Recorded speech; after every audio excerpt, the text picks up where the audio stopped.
So I'd like to introduce you to Buck.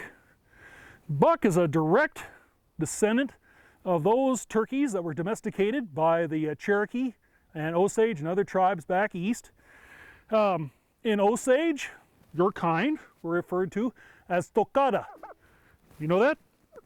Yeah. Now, El Dorado County has kind of a unique characters of turkeys. Yeah, including you. Oh, Buck, come on. Yeah, you're just talking to the ladies over there. When you are driving through Georgetown, you know it's a mining camp. Well, we also had cattle drivers, and they would drive the cattle. Is that really necessary? They would drive the cattle from the low country up to the high country in the summertime, and in the fall of the year, they would herd the cattle from the high country back to the low country. Now, this is also what you did with sheep, and I'm going to do some programs on the sheep. But El Dorado County had turkeys. And yes, they were herded. These birds would be down in Penobscot Ranch. So if you had a cattle ranch, well, Penobscot was a turkey ranch. And I have pictures of his ancestors, yes, your ancestors, being herded through Georgetown up to Wentworth Springs. And that was in the spring of the year. And in the fall of the year, they would come back down.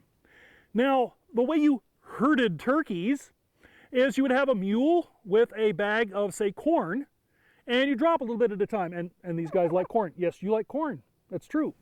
And they would follow it, and then for the night, you would want to get a nice roost so these birdies could get up in the tree to roost for the night.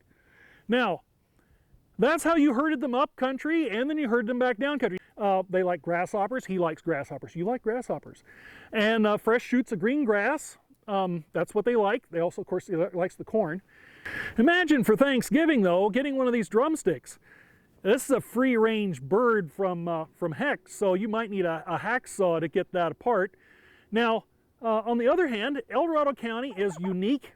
If we have cattle barons, we have a turkey baron. Mr. Henry Hooker had a store in downtown Placerville, wife and kids, and it burned to the ground. He was looking at being destitute because the time it would take to get back up, he didn't have the inventory. He took all the savings he had, went to Shingle Springs, bought a whole bunch of your brethren, and he herded them turkeys to the Comstock and quadrupled his money. That is a long turkey drive. If you have a cattle drive, that would be a turkey drive. And if they called cattle long little doggies, would you call these a bunch of little birdies, or because they're kind of long-legged birdies, you know? Yeah, that's kind of true.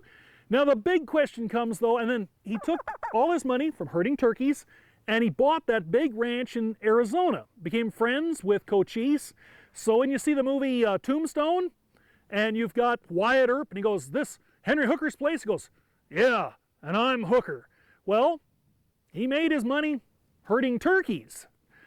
So the real question comes, if you have sheep shanties and you have cow towns, what does this make Georgetown? Because we also had turkeys, a turkey town.